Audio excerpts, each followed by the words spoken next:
Good morning दोस्तों। Current affair के video के साथ आज हम हाजिर हैं।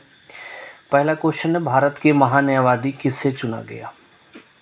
तो सबसे पहला क्वेश्चन यही है, भारत के महान्यायवादी के बारे में बात करें तो भारत का जो महान्यायवादी है इसके बारे में पहला पॉइंट आपको ये याद रखना है, ये भारत सरकार का या भारत का सबसे बड़ा वकील, भारत का सबसे बड़ा वकील है, सबसे बड़ा वकील कहते हैं इनसे।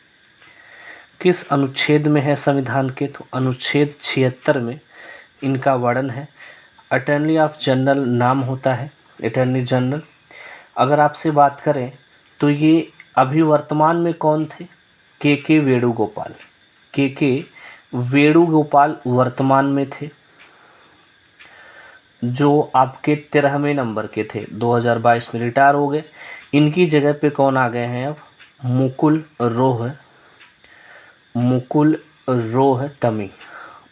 रोहतगी जी वर्तमान में आ गए हैं।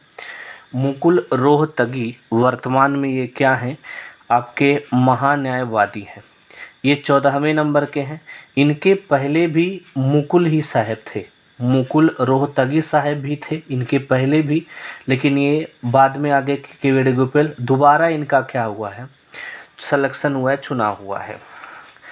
और ये किसके प्रसाद पर्यंत काम करते हैं अगर आपसे पूछा जाए, प्रसाद पर्यंत, तो याद रखिएगा राष्ट्रपति के प्रसाद पर्यंत, राष्ट्रपति के प्रसाद पर्यंत ये कार्य करते हैं।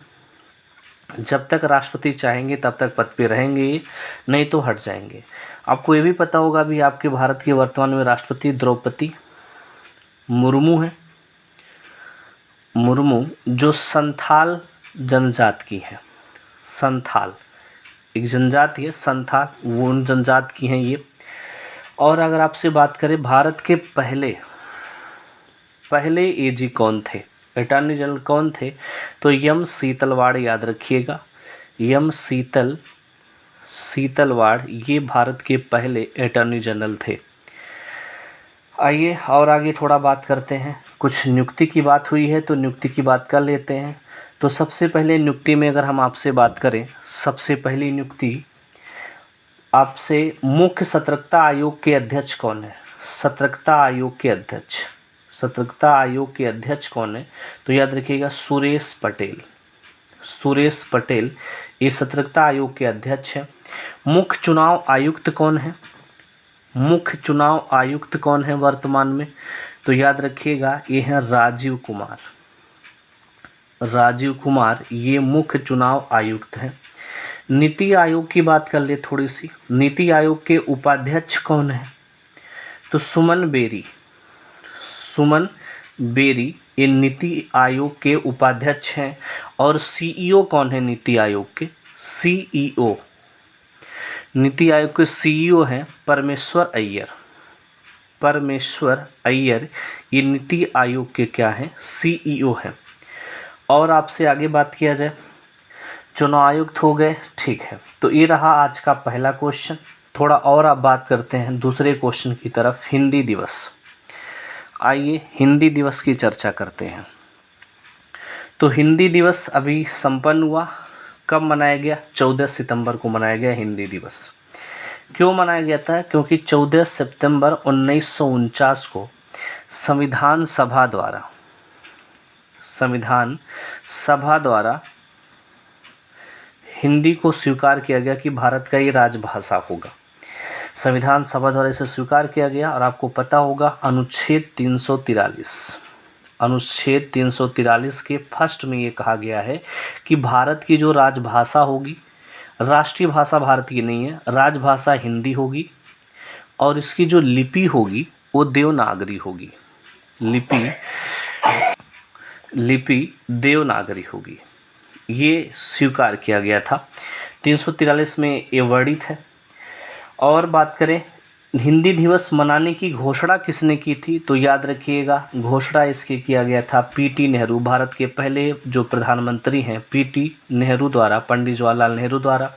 और पहली बार कब मनाया गया ये पूछा जाता है, मोस्ट इम्पॉर्टेंट है, 1953 में पहली बार हिंदी दिवस के रूप में मनाए थे हम। अब थोड़ा सा हम विश्व हिंदी दिवस की चर्चा कर लेते हैं। विश्व हिंदी दिवस तो जो विश्व हिंदी दिवस है ये मनाया जाता है 10 जनवरी को। विश्व हिंदी दिवस कब मनाया जाता है? 10 जनवरी को मनाया जाता है। और 10 जनवरी क्यों? क्योंकि 10 जनवरी 1975 को नागपुर में पहला सम्मेलन हुआ था। नागपुर में हिंदी का पहला विश्व सम्मेलन हुआ था, इसलिए 10 जनवरी को हम विश्व हिंदी दिवस मनाते हैं। तो ये रहा दूसरा क्वेश्चन आज का। तीसरे क्वेश्चन की ओर बढ़ते हैं। तीसरा क्वेश्चन है, अहेली खादी फैशन शो का आयोजन कहाँ पे किया गया? गांधीनगर, गुजरात में। और इसमें सबसे मेनली फोकस किस कपड़े पे किया गया? स्वाधा कपड़े पे, जो योग के लिए ज़रूरी था। और खादी के लिए कि आपके पास एक मंत्रालय, एक विभाग बना है जिसका नाम है KVIC, khadi village industrial commission, जिसका हेडक्वार्टर कहाँ पे है? दिल्ली में है। और इसके जो प्रमुख हैं वर्तमान में मनोज गोयल हैं। वर्तमान में इसके जो प्रमुख हैं मनोज गोयल हैं। दिल्ली में अभी क्वेश्चन एक आया था, मौसम विज्ञान केंद्र कहाँ पे है? तो याद रखिएगा, मौसम विज्ञान केंद्र पहले ये शिमला में बना था, फिर बाद में पुणे में आया और वर्तमान में ये कहाँ आ गया है? दिल्ली में। ये कल के ग्रुप डी के क्वेश्चन था, मौसम विज्ञान केंद्र कहाँ पे है? दिल्ली में। और दिल्ली के उपराज्यपाल कौन है अगर आपसे पूछ ले तो दिल्ली के उपराज्यपाल हैं विनय कुमार सक्सेना। विनय कुमार सक्सेना ये दिल्ली के उपराज्यपाल के रूप में वर्तमान, ये पहले जो थे विनय कुमार सक्सेना ये KVIC के प्रमुख थे, लेकिन आज प्रमुख मनोज गोयल। और मनोज गोयल किसकी स्थान लिए? विनय कुमार सक्सेना का। खादी की बात बार बार आई है, तो खादी का सबसे बड़ा तिरंगा कहाँ फहराया गया? खादी का सबसे बड़ा तिरंगा जैसलमेर में। कहाँ? जैसलमेर, राजस्थान में। और आपसे बात करें, खादी उत्सव कहाँ मनाया गया अभी हाल ही में? खादी उत्सव 2022। खादी उत्सव 2022 इस साबरमती नदी फ्रंट पे मनाया गया है।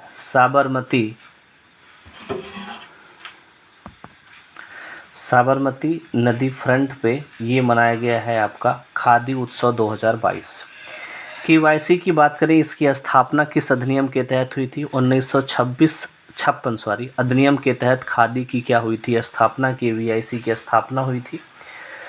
और ये साबरमती फ्रंट कहाँ पे? आपको पता होगा, ये अहमदाबाद में है। और थोड़ा सा बात की जाए कल के ग्रुप डी में, गुजरात की बात हो रही है, तो आपसे नर्मदा नदी पर एक सरदार सरोवर बांध बनाया गया है। सरदार सरोवर बांध कहाँ पे है? नर्मदा नदी गुजरात में है। ये आपसे पूछा गया था कल के ग्रुप डी के एग्ज़ाम में कि सरदार सरोवर बांध किस नदी पर है। और हाँ, सरदार वल्लभ भाई पटेल की जन्मदिवस 31 अक्टूबर को हम एकता दिवस के रूप में मनाते हैं। तो ये रहा आज का तीसरा क्वेश्चन। चौथे क्वेश्चन की ओर बढ़ते हैं। चौथा क्वेश्चन है, दुनिया का सबसे बड़ा हड़प्पा संस्कृति संग्रहालय कहाँ खोला गया? तो ये है हरियाणा में खोला गया है। आइए हरियाणा की बात कर लेते हैं। हरियाणा की सबसे पहले CM की बात करें तो मनोहर लाल खट्टर ये हरियाणा के CM हैं। यहाँ के राज्यपाल की बात करें तो बंडारू दत्तात्रेय यहाँ के राज्यपाल हैं। और यहाँ के जो CM अभी हाल ही में यहाँ पे एक किताब है अष्टांग योग, इनका विमोचन किया गया है। CM ने अष्टांग योग का क्या किया? विमोचन, जिसके लेखक है सोनू फोगाट। पूछा जा सकता है कि अष्टांग योग की किताब के लेखक कौन है? तो सोनू फोगाट, जिसका मनोहर लाल खट्टर ने क्या किया? विमोचन किया है। आपको पता होगा हरियाणा की जो राजधानी है चंडीगढ़ है। और हरियाणा में कालेश्वर नेशनल पार्क है। कालेश्वर नेशनल पार्क हरियाणा में है। सुल्तानपुर नेशनल पार्क हरियाणा में है। और गोरखपुर परमाणु संयंत्र भी कहाँ पे है? गोरखपुर परमाणु संयंत्र हरियाणा में है। और हरियाणा में एक भारत में एकमात्र आपका अंतर्राष्ट्रीय संगठन है जिसका नाम है ISA, आपका इंटरनेशनल सोलर अलायंस। ये इसका हेडक्वार्टर भारत में है। कहाँ पे? गुरुग्राम। अंतर्राष्ट्रीय सौर संगठन का हेडक्वार्टर कहाँ पे? भारत के हरियाणा गुरुग्राम में है। इसमें टोटल आईएसए में कुल 102 सदस्य देश है, याद रखिएगा। भारत इसका शुरू से ही सदस्य रहा है। तो ये रहा आपका चौथा क्वेश्चन। पांचवें क्वेश्चन की ओर बढ़ते हैं। डायमंड लीग का खिताब किसने जीता? तो जवाब होगा नीरज चोपड़ा ने। नीरज चोपड़ा ने डायमंड लीग का खिताब जीता है। ये डायमंड लीग का खिताब जो फाइनल मैच कहाँ पे हुआ है? तो याद रखिएगा ये हुआ है ज्यूरिख स्विट्ज़रलैंड में। स्विट्ज़रलैंड में ये आखिरी मैच हुआ है। इसमें नीरज चोपड़ा जो हैं भाला फेंक के खिलाड़ी हैं। नीरज चोपड़ा भाला फेंक के हैं और नीरज चोपड़ा ने 88.44 मीटर भाला फेंक करके विश्व रिकॉर्ड बनाया।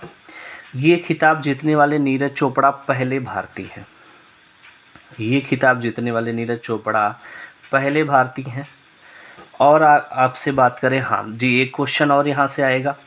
जो नीरज चोपड़ा है 7 अगस्त 2021 से 7 अगस्त के दिन हम लोग क्या मनाते हैं? भाला फेंक दिवस मनाते हैं। भाला फेंक दिवस मनाया जाता है 7 अगस्त को।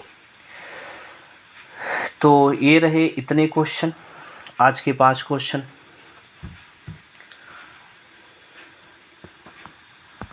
वीडियो को ज़्यादा से ज़्यादा शेयर कीजिए, लाइक कीजिए, सब्सक्राइब कीजिए।